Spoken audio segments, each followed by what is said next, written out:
Bom dia, boa tarde, boa noite para quem está assistindo, né? Depende do horário que você está vendo aí. E bem-vindos para mais uma aulinha do Cursinho Ideia, certo? Mais uma aulinha de biologia para quem gosta e para quem não gosta também. Vamos se preparar para a biologia que cai nos vestibulares do mesmo jeito. E vamos lá, pessoal.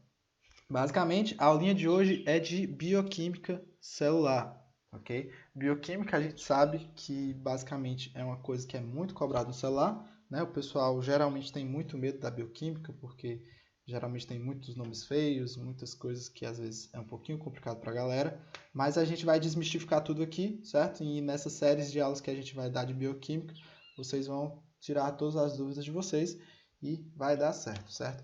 Basicamente, hoje eu separei a aula hoje só para água, certo? Que é, apesar de ser apenas um de vários, né? Um de vários compostos da bioquímica celular que existe, certo? Eu acho que ele é muito importante e muito cobrado, então vale a gente dar essa atençãozinha especial para ele, certo? Porque tem muita coisa para a gente falar e eu vou tentar aprofundar bastante aqui para a gente não deixar nada passar, certo? Vamos dando continuação. Ah, por sinal, perdão pela falta de apresentação, mas eu sou o Natanael, para quem não me conhece, certo? E vamos começar mais uma aulinha de hoje. Basicamente uma introduçãozinha, certo? Na bioquímica, ok? A gente trabalha analisando a palavra em si, né? É basicamente a química da biologia, certo? O que é a química da biologia? São os compostos químicos que a gente usa na biologia, né? Então, bioquímica celular são os compostos químicos que a gente usa na biologia das células. Como assim, Nathan? Basicamente, os compostos que a gente utiliza para exercer as atividades da célula, para as funções específicas da célula, para a sobrevivência das células, para a nutrição das células, certo?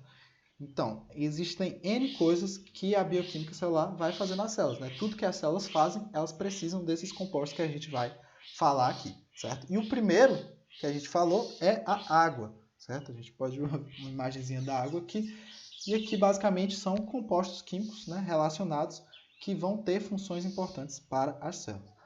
Basicamente, existem 6 elementos principais, certo? Da química que são encontrados em grande parte da bioquímica celular, né? Que é esse famoso CHOMPS aqui que o pessoal fala, né? Que é o carbono, hidrogênio, oxigênio, nitrogênio, fósforo e o enxofre, certo? Então não esqueçam desses 6 elementozinhos aqui, porque eles vão aparecer várias vezes em vários elementos, vários compostos da bioquímica, certo? Então não esqueçam desses nossos amiguinhos aqui. Basicamente, a bioquímica é dividida em duas partes, certo? Que é a parte de substâncias inorgânicas e a parte das substâncias orgânicas. Ah, Nathan, qual a diferença de inorgânica e orgânica? É a mesma definição da química lá, certo? Que vocês lembram. Orgânica é aqueles compostos lá geralmente formados por carbono, certo? E inorgânicos são sais, óxidos e ácidos e por aí vai, certo? Ácidos inorgânicos, obviamente. O primeiro que a gente vai tratar hoje é a água, né? Que tem a fórmulazinha de H2O, já a gente vai falar melhor dela. E os outros que a gente vai tratar em aulas posteriores, né? Inclusive não percam as próximas aulas, que vão ser interessantes tanto quanto, certo? São os sais minerais, que também são compostos inorgânicos, né? Como a gente sabe, sais são inorgânicos, ok? Então, sais minerais, que são muito importantes, né? Para a nossa alimentação, a gente tem que se alimentar para procurar sais minerais que sejam necessários para a gente, vai tratar melhor isso depois, e substâncias orgânicas, certo? Que são separados como carboidratos, lipídios, vitaminas, proteínas, entre outros, certo? Ácidos nucleicos também entram aqui, né? Mas esses aqui são os mais importantes, certo? Principalmente carboidratos, vitaminas e proteínas. Ok? Mas hoje nosso foco é a água, certo? Isso foi só mais uma introduçãozinha sobre bioquímica, para vocês ficarem atentos. Então vamos lá. A água tem essa formulazinha, certo? Molecular H2O, certo? Ela tem essa estrutura. Como a gente sabe, ok? Uma característica importante é que o oxigênio ele é altamente eletronegativo, certo? Se ele é altamente eletronegativo, ele tende a puxar mais os elétrons para ele, né? Então quando a gente vê aqui as ligações da água, ele tem uma polaridade negativa, né? Uma polaridade aparente negativa, carga aparente que se chama negativa. Por quê? Porque os elétrons estão mais pertinho dele e a gente sabe que os elétrons têm carga negativa, certo? E os hidrogênios, pelo fator contrário, eles têm carga positiva, certo? Carga aparente positiva, ok? Eles são feitos por ligação de hidrogênio, né? Essas ligações são feitas chamadas, né, na verdade, de ligações de hidrogênio ou pontes de hidrogênio, certo? São ligações extremamente fortes, né, comparado com as covalentes. Então, vale ressaltar que a ligação de ponte de hidrogênio é mais forte que algumas demais, certo? Quais são as características importantes que a composição da água tem para dar para a gente? É uma alta coesão e uma alta adesão. A gente vai falar melhor posteriormente em que ponto que isso se aplica. Mas lembrem, coesão é basicamente a possibilidade de se aproximar as moléculas da água entre si, e a adesão é a possibilidade das moléculas da água se aderirem em superfícies. Né? Como assim? Adesão é molécula da água com molécula da água. Coesão é molécula da água com molécula da água juntinha. E adesão é molécula da água com alguma outra molécula ou com alguma outra superfície, certo? Estamos dando continuidade. Basicamente, vamos falar aqui as funções da água, certo? Que são várias. A primeira aqui, importante também, é a tensão superficial, certo? Muito cobrado em vestibulares, né? Principalmente quando traz análise com animais, ok? Basicamente, as moléculas de água, né? Elas estão ali juntinhas, e a superfície da água, certo? Ela tende a se afastar mais, né? Por questão de carga, né? Ela tende a se afastar mais do que as outras que estão no interior da água. Quando elas estão se afastando mais, elas criam uma espécie de camada, né? Elas criam uma espécie de manto ali sobre a água, né? Por isso que às vezes a gente vê animaizinhos boiando na água, a gente consegue ver, quando a gente está com um copo de água cheio, a gente consegue ver tipo uma superfície que passa o topo da água do copo sem transbordar, né? Então isso tudo é devido à tensão superficial, né? Muitos animais usam isso, os mosquitos usam isso, alguns lagartos usam para poder caminhar em cima da água, né? Basicamente eles usam a tensão superficial para poder se locomover, né? Ou para poder ficar em cima da água de forma segura, sem afundar, certo? Eles distribuem a pressão deles na água para não ter o problema de afundar. Outra função muito importante também é a capilaridade, certo? A capilaridade, ela é a união da coesão e da adesão, né? Como a gente falou, a coesão é a união entre as moléculas de água e a adesão é a união da molécula de água com alguma outra coisa, geralmente uma superfície, né? Basicamente, a capilaridade é a tendência da água de subir ou descer por tubos finos ou materiais porosos, certo? Aqui a gente vê um exemplozinho, né? Quanto mais fino o tubo, mais a água sobe, certo? Por que isso acontece, Nathan? Porque a molécula da água encosta no tubo e puxa a molécula que está embaixo dela logo, né? Por adesão ela encosta no tubo e por coesão ela puxa a molécula de baixo. Então, quanto mais fino o tubo, mais ela sobe. A mesma coisa acontece quando a gente pega um guardanapo e molha na água, né? Ou um papel, né? Alguma superfície porosa, algodão também, né? Alguma superfície porosa, quando a gente encosta na água, a água vai subindo nela, né? Vocês já devem ter observado no dia a dia de vocês, certo? Isso se chama capilaridade. Um exemplo importante disso na biologia é a seiva das plantas, né? Ela é levada para o topo das plantas, né? Para o topo das folhas, onde estão as folhas, da raiz até as folhas, pela capilaridade, certo? As seivas se locomovem pelos túbulos das plantas por capilaridade, certo? Por isso que facilita o transporte dos componentes, dos sais minerais e etc. Outra função importante é a dissolvente universal, certo? A gente já viu a estrutura dessa aqui.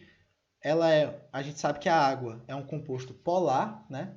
Como a gente já viu, ela tem semicarga negativa aqui, positiva nas pontas, ou seja, ela tem uma parte negativa, uma parte positiva. Ela tem dois polos, né? Então ela é polar, substância polar. E a gente sabe também que substâncias polares dissolvem substâncias polares e substâncias apolares dissolvem substâncias apolares. Ou seja, se a água é polar, ela dissolve substâncias polares, certo? Se a água é polar. Então a gente caracteriza em dois grupos: hidrofílicas, certo? Que são solúveis em água, e hidrofóbicas, que não são solúveis em água, né? Hidrofílicas são os compostos polares e hidrofóbicas são os compostos apolares. Compostos polares são sais, íons e etc. E apolares óleos e gorduras, né? Os mais conhecidos. Basicamente, as funções também. A função da água também tem de hidrólise e de desidratação, né? Basicamente de reação, a função de reação. A hidrólise, ela basicamente acontece quando eu estou fazendo a quebra. Lise lembra de quebra, hidro lembra de água. Então é a quebra com água. E a desidratação é quando eu uno coisas, né? Eu sintetizo coisas e libero água, ok? Perco água. Basicamente, síntese por desidratação perde água e a quebra por hidrólise eu quebro com a água. Aí a gente analisa uma expressão aquizinha pequena da esquerda para a direita, né? Nesse sentido da célula. Eu vou estar liberando água, vocês estão vendo aqui? Então isso daqui é uma desidratação. E da direita para a esquerda, analisando a reação contrária, eu estou quebrando com a água. Eu boto água e vou quebrar em duas substâncias diferentes. Então aqui é uma hidrólise, certo? Quando eu adiciono água e faço uma quebra, hidrólise. Quando eu junto dois compostos e libero água, desidratação. Show? Vamos lá. Outra função é transporte de substâncias, certo? Que é, como a gente já falou na própria seiva, né? A água ela vai ter aquela função de transportar sais minerais, transportar carboidratos e aí por diante, certo? E além disso, ela é encontrada em outras partes do nosso organismo também, dentro das células, no citoplasma, certo? Basicamente, o citoplasma é o que preenche a célula, certo? Lembrem disso. Então, o citoplasma é composto por água também. O sangue, né, nosso próprio sangue, ele tem a estrutura líquida por ser composto por água também, né? Água e hemoglobina. A linfa, né? Linfa é o que carrega os nossos anticorpos, certo? Também é composto por água, certo? As seivas, como a gente já citou, é também composto por água. Ou seja, a característica da água ser líquida ao meio ambiente, né? E ter além disso, outras características importantes, ela é muito importante para transporte de substâncias, ok? Outra função muito importante para nós, né, para nós seres vivos, é de regulador térmico, ok? Ou seja, a água ela tem um alto calor específico. Você aí que gosta muito de física, você deve lembrar de calor específico, certo? Calor específico é a quantidade de calor, né, de energia que a substância tem que receber para poder alterar 1 grau Celsius da sua estrutura, certo? Ou seja, a água precisa de muito calor para alterar 1 grau Celsius dela, certo? Então, basicamente, um experimento muito legal que a gente pode fazer a gente pode pegar um copo plástico, um balão com água, certo? Que é a marcazinha porque tem água dentro, e tentar atacar fogo. A gente não vai conseguir, certo? O plástico não vai derreter, tanto do copo quanto do balão não derrete, porque a água precisa de muita energia para poder alterar a temperatura, ou seja, ele vai deixar isso aqui frio, né? Comparado com se não tivesse água, certo? Então é muito importante. E isso trazendo para a vida, né? A gente pode encontrar isso no suor. Né? Quando a gente está se exercitando, fazendo alguma coisa que mexa muito no nosso corpo, nossa temperatura interna aumenta bastante. Né? Então, nosso corpo, por forma de defesa, ele libera o suor, né? Libera o suor para tentar reduzir a nossa temperatura, certo? Para tentar deixar a temperatura do nosso organismo na média, né? Que a gente sabe que é ali o 37,5 por aí, certo? Porque a gente sabe que quanto maior ou menor a temperatura, pode causar problema para as nossas células. Né? A gente sabe que uma temperatura muito alta pode causar desnaturação das proteínas, né? E isso pode causar vários problemas para a gente. Por isso que é muito importante que a gente se cuide quando a gente está sentindo febre ou algo do tipo, certo? Porque é muito perigoso. Então lembre, o suor ele reduz a temperatura do nosso organismo, né? Evita que a gente fique com o calor, né? Com a temperatura, na verdade, muito alta. Outra função importante é de lubrificação, certo? Basicamente, ela lubrifica nossos órgãos internos, porque reduz atrito, né? A lubrificação serve para reduzir atrito. E nossos órgãos estão em contato dentro da gente direto. Se a gente tivesse nossos órgãos internos sem água, então o atrito entre eles causaria vários problemas, né? Como a gente começaria a ter hemorragias internas sem nem fazer muito esforço. Né? Então, felizmente, a ação de lubrificante da água ajuda muito a gente nisso. Os nossos próprios olhos, né? Eu particularmente que choro bastante, a gente sabe que a gente tem as glândulas que liberam os líquidos dos nossos olhos, né, que são as lágrimas, né, a gente chama de lágrimas, basicamente é para deixar os nossos olhos lubrificados, né, que eles estão, entre aspas, em contato com o ambiente praticamente diretamente, né, então a gente precisa ter essa lubrificação para não ter ressecamento e com isso nenhum problema de visão ou no próprio olho ou algo do tipo, certo? Nas nossas articulações, né, que é a expressão de um joelho, certo? A gente tem um líquido sinovial, certo? Basicamente, o líquido sinovial ele reduz o atrito entre os ossos, certo? Então, se a gente não tivesse o líquido sinovial, nossos ossos iam ficar em contato entre si diretamente e isso ia causar fraturas muito facilmente, e seria muito preocupante para a gente. Por isso que o líquido sinovial é muito importante, né? Que tem sua base de água e tem sua base de lubrificação para reduzir o atrito entre os choques, né? Atrito de choque. Outra função importante, né, é da saliva, que a gente sabe que a saliva também tem função lubrificante, certo? E está ali na nossa boca sendo produzida constantemente, ok? Entre outras características também. Agora vamos tratar dos fatores que influenciam a quantidade de água, certo? Basicamente a idade é um dos que a gente mais toca, que é, basicamente os bebês, eles têm cerca de 80% de água, né? A recém-nascido, quanto mais novo, mais água tem no organismo. Quanto mais velho, menos água tem no organismo. Ou seja, o adulto tem cerca de 70% e os idosos têm de 60% a 50%, dependendo da idade. Né? Isso a gente pode ver facilmente com a flexibilidade. Né? O bebê ele é muito mais flexível que um adulto, né? Ele é muito mais flexível que um idoso. Okay? Isso é muito por causa da água. Quanto mais água, né? Mais é fluida a pele, mais é fluida as articulações e aí em diante. Certo?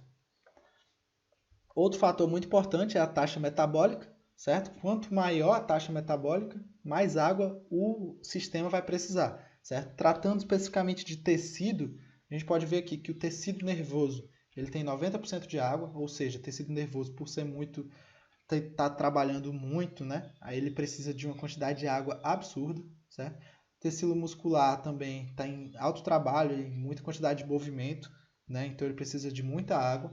Já o tecido de revestimento ele não precisa muito, né? Ele não precisa muito de água porque ele não exerce muita atividade, né? Ele é um tecido mais simplório, digamos assim, mais simples, né? Então basicamente ele só precisa de 12% de água, que é algo mais tranquilo, certo? E o último fator, mas não menos importante, é a espécie, certo? Uma coisa que influencia muito na quantidade de água no organismo é a espécie, certo? Na água viva a gente vê, basicamente pelo próprio nome, já dá para a gente saber que tem uma composição de água muito grande, certo? Ou seja, a água viva ela é basicamente formada por água, né? 98% da água viva é água, certo? Do ser humano, como a gente já viu, né? Considerando um ser humano adulto, ele tem 70% de água, né? E sementes, né, que basicamente exercem pouca função, têm um metabolismo muito reduzido, certo? A semente é constituída basicamente só por 15% de água, né, que é muito pouco, certo? Isso aqui é uma semente quando ela não está em fecundação, né? Quando a semente ela não está, na verdade, em germinação, né? Germinação, na verdade, certo? Ou seja, quando ela está em estado lá paradinha, né, esperando para poder eclodir, digamos assim, certo? Ela tem 15% de água. Quando ela vai começar a germinar, ela tem mais água, ela absorve mais água, certo? Só um fato importante. Mas enfim, são esses os fatores que influenciam na quantidade de água. E basicamente é isso, pessoal. Espero que vocês tenham gostado. Não esqueçam de dar like, de compartilhar com seus amigos para a gente difundir cada vez mais conhecimento, certo? E muito obrigado pela atenção de vocês. Ótimos estudos e não se esqueçam de estudar cada vez mais, certo? Façam questões sobre isso e quaisquer dúvidas do conteúdo ou qualquer coisa vocês podem botar aí nos comentários. Valeu, pessoal. Muito obrigado pela atenção e um bom dia a todos.